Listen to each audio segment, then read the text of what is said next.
샬롬 샬롬 샬롬 샬롬 샬롬. 하나님 사랑합니다. 여러분 주 안에서 사랑합니다. 열왕기하 말씀이죠. 7장 전체가 1절에서 22절 중에 3절에서 7절 중심으로 아람 군대가 도망하는 사건이 드러나 있습니다. 성문 어귀에 나병 환자 4사람이 있더니 그 친구에 서로 말하되 우리 어찌하여 여기 앉아서 죽기를 기다리랴. 만일 우리가 성읍으로 가자고 말한다면 성읍에는 굶주림이 있으니 우리가 거기서 죽을 것이요 우리가 여기서 머무르면 역시 우리가 죽을 것이라. 그런즉 우리가 가서 아람 군대에게 항복하자. 그들이 우리를 살려두면 살 것이요 죽이면 죽일 것이다. 어차피 죽을 목숨이니까 아람 군대에 가서 한번 항복을 해보자, 이런 이야기죠. 5절에 보니 아람진으로 가려 하여 해질 무렵에 일어나 아람 진영 끝에 이르러서 본즉 그곳에 한 사람도 없다고. 그래서 해질 무렵에 일어나 도망하되 주의 사람 군대가 병거 소리와 말소리와 큰 군대 소리를 듣게 하셨으므로 아람 사람이 서로 말하기를 이스라엘 왕 우리를 치하여 햇사람의 아들과 애굽 왕들에게 값을 주고 그들을 우리에게 오게 하였다고. 해가 질 무렵 일어나 도망하되 그 장막과 말과 나귀를 버리고 진영을 그대로 두고 목숨을 위하여 도망을 가버립니다. 그 나병 환자들이 진영 끝에 이르자 한 장막에 들어가 먹고 마시고 거기서 은과 금과 의복을 가지고 가서 감추고 다시 다른 장막에 들어가 거기서도 가지고 가서 감추니라. 아무도 없으니까 마음껏 먹고 마시고 그리고 가져갈 것들을 갖다 감추지요. 9절 10절에 나병 환자들이 그 친구에게 서로 말하되 우리가 이렇게 해서는 안 되겠도다. 오늘 아름다운 소식이 있는 날이거늘 우리가 침묵하고 있도다. 만일 밝은 아침까지 기다리는 벌이 우리에게 미칠지니 떠나 왕궁에 가서 알리자. 이 소식을 정말 먹을 것도 많고 다들 도망가고 없다고 알리자. 이렇게 서로 상의를 합니다. 성읍 문지기를 불러 그들에게 말하 이르되 우리가 아람 진에 이르러보니 거기 한 사람도 없고 사람의 소리도 없고 오직 말과 나귀만 매여 있고 장막들이 그대로 있더라. 이렇게 전하죠. 바알신을 음란하게 섬겼던 아합 왕의 아들 여호람 왕 시대 북쪽에 아람 왕 베나닷이 대군을 이끌고 와 사마리아 성을 포위하였어요. 이로 인해 사마리아 성 안에 양식이 떨어져 굶주림이 심했습니다.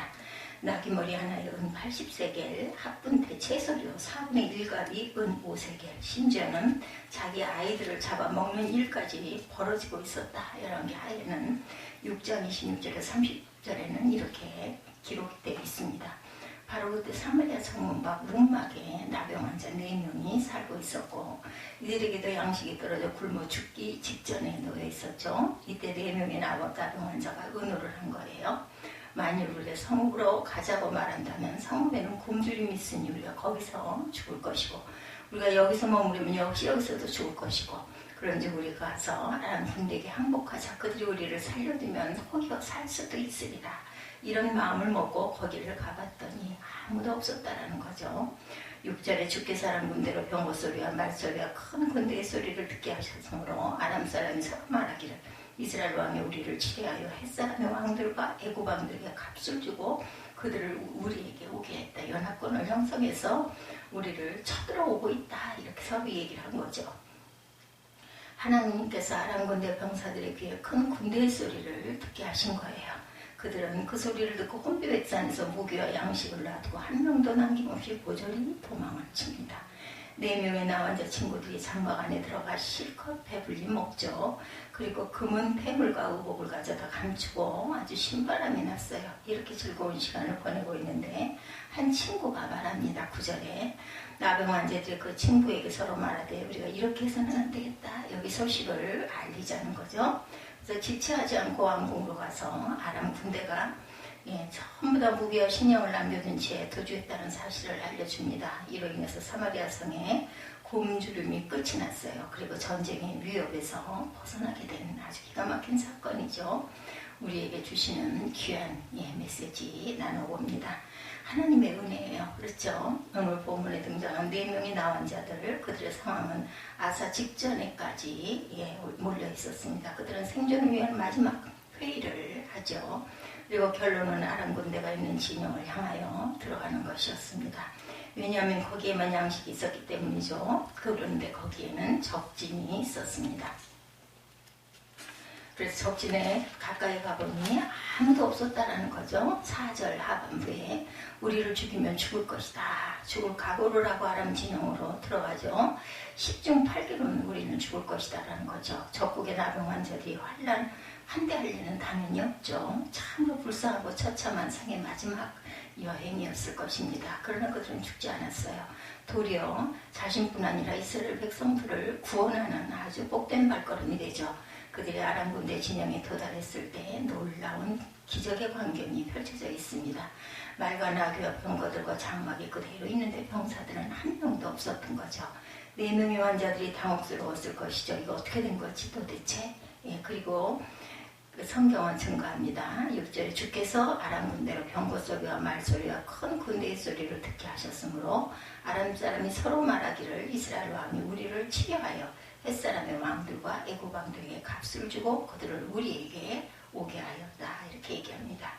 하나님께서 아람 진영에 하나님의 군대를 보내셨고 하늘 군대의 병거 소리와 말소리와 큰 군대의 소리가 그들의 귀에 들려온 거죠. 아람 병사들은 오해를 했습니다. 서쪽에서는 애국 군대, 동쪽에서는 햇사람의 군대가 협공하는 것이다. 이렇게 오해를 한 거죠. 갑자기 공포와 엄수패와 혼비백산에서 자기 땅으로만 도망을 친 사건. 하나님의 역사하심을 봅니다. 4명의 남한자들은 줄임배를 채웠고 귀금속을 챙기고 그리고 나서는 우리 진영에 가서 알려야 되겠다 하고 가서 알려주죠. 하나님의 은혜죠. 여기서 한 가지 주목할 것은 어떤 사람이 하나님의 은혜를 먼저 경험할 수 있는가 이것을 우리 한번 생각해 봅니다.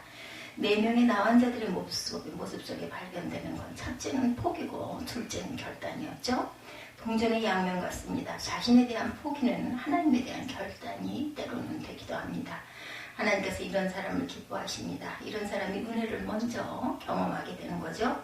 다니엘과 그의 세 친구들이 바벨론 왕궁에서 우상에게 드려진 재물을 먹지 않을 수 없게 됩니다.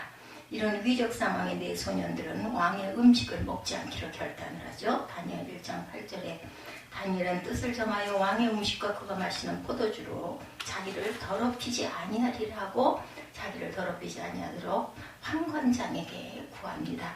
선한 일의 뜻을 정하면 반드시 길이 열립니다. 하나님께서는 환관장의 마음을 움직여 은혜를 받게 하시죠. 다니엘과 그의 세 친구들은 이 사건을 통해 도리어 왕의 총애를 받고 고위 관리로 등용케 되는 발판이 되게 되죠. 아쉽게도 현대 그리스도인들의 삶 속에 이와 같은 믿음의 역사가 잘 나타나지 않는 이유는 자기를 포기하지 않고 하나님 앞에 뜻을 정하지 않기 때문입니다. 자기를 세워놓고 이거 해주세요, 저거 해주세요 이러기 때문인 거죠. 오늘 본문에 나온 자들은 자신의 삶을 포기하고 죽기를 각오했을 때 살 길이 열렸어요. 하나님께서는 주의 백성들이 자기를 내려놓고 선한 일을 위해 뜻을 정할 때 기뻐하시고 살 길을 열어주심을 봅니다. 예수께서도 말씀하시죠. 누가복음 17장에 무릇 자기 목숨을 보존하고자 하는 자는 잃을 것이요 잃는 자는 살리리라. 두 번째, 은혜 받은 자의 책임이 있습니다. 은혜를 받았어요. 그렇죠. 이 환자들 4명은 하나님 은혜를 받고 그리고 자기들만 먹고 배부르고 그 귀금속을 챙긴 게 아니라 가서 성에 가서 알렸죠. 오늘 아람 군대에 막사에 들어가 줄였던 배를 채우고 귀중품을 챙겨서 숨깁니다. 그때 이거 우리 잘못하고 있는 거 아니냐 하죠. 9절에 나병 환자들이 그 친구에게 서로 말할 때 우리가 이렇게 해서는 아니 되겠도다.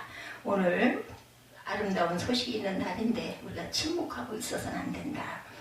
그러면 벌이 우리에게 미칠지니 왕궁에 가서 알리자 하고 달려가죠. 그들이 비록 나환자라는 신분을 가지고 있었지만 정신적으로는 영적으로 어린 사람들이 아니었습니다. 성숙지 못한 사람은 성한 몸을 가지고도 이런 생각 못하죠.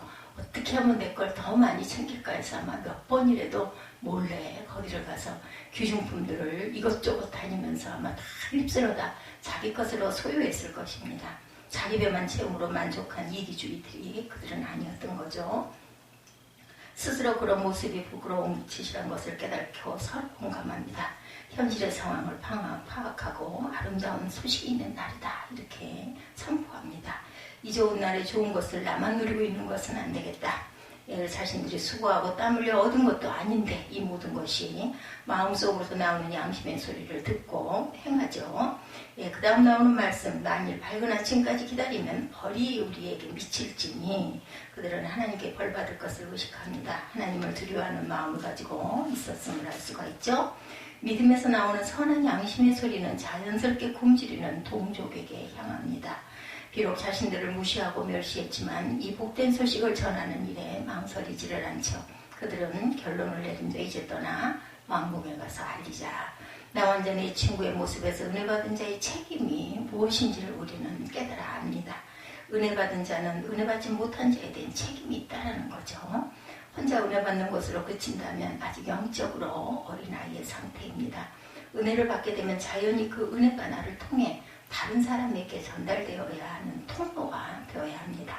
이 사건은 신약적으로 적용한다면 아름다운 소식은 그리스도의 복음을 가리키죠. 나와 이제 4명이 값없이 거저 배불리 먹고 귀중품을 챙겼듯이 그리스도의 복음도 값없이 거저 주어지는 하나님의 값진 선물입니다.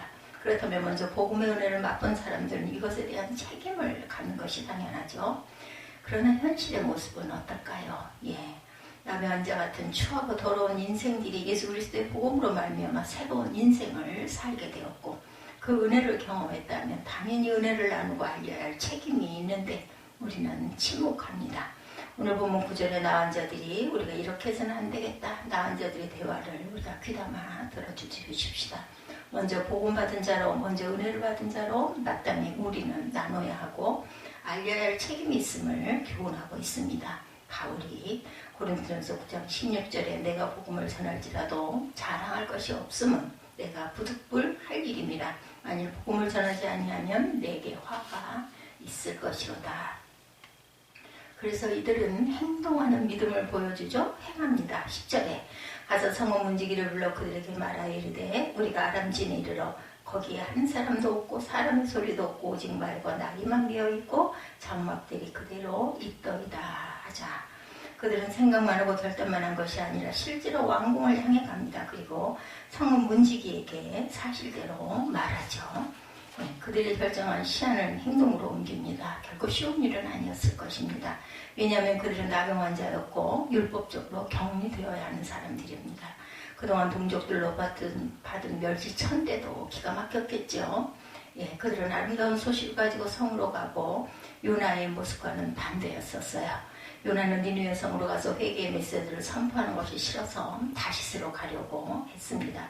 징계를 받은 후에야 순종을 하죠. 그러나 이 나은 자들은 신문적 장애를 뛰어넘었습니다.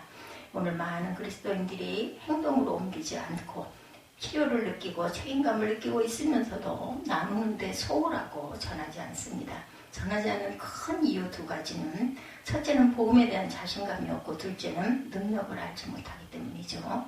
바울은 로마서 1장 16절에 내가 복음을 부끄러워하지 아니하노니 복음 모든 믿는 자에게 구원을 주시는 하나님의 능력이 됨이라. 먼저는 유대인이요 그리고 헬라인에게 해라 이렇게 말합니다. 사람들이 신비한 환상을 보고 병이 낫고 능력 체험하는 것을 많은 사람들이 호기심스럽게 기적을 보면 마음들이 움직이죠. 놀라기도 합니다. 그러나 그런 것들은 믿음을 성장시키는 게 안 되고 잘못하면 은사주의나 체험주의나 이적신앙에 빠지기 쉽습니다. 때로는 유익하고 필요하기도 하지만 본질적인 것은 아니라는 것을 알아야 합니다. 본질은 예수 그리스도의 복음에 죄를 사하시고 생명을 살리시고 천국의 소망을 갖게 하는 비밀, 복음이 본질이고 그리고 복음이 핵심입니다. 아무리 많이 알고 확신을 가지고 있다 해도 전하지 않으면 생명을 살리는 역사는 일어나지 않습니다. 예수께서 승천하시기 직전에 제자들에게 당부하시죠. 우리는 이 말씀을 대위임령이다 이렇게 부릅니다. 마태복음 28장 19절 20절이죠. 그러므로 너희는 가서 모든 민족을 제자로 삼아 아버지와 아들과 성령의 이름으로 세례를 베풀고 너에게 분부한 모든 것을 가르쳐 지키게 하라. 볼지어다 내가 세상 끝날까지 너희와 함께 하리라 이렇게 약속하셨어요. 제자들은 처음에는 복음에 대해 부끄러워했고 두려워하고 숨었습니다. 그러나 오순절 성령의 충만함을 받고 담대하게 복음을 전하기 시작을 합니다. 그들은 복음의 능력을 알았고 복음만이 살 기름을 깨달아 안 거죠. 그래서 죽기 살기로 생명을 내놓고 복음을 전합니다. 나 완전 네 사람이 이 아름다운 소식을 결단하면서까지 전달했던 것처럼 복음도 반드시 전해야 할 소식이기 때문이죠.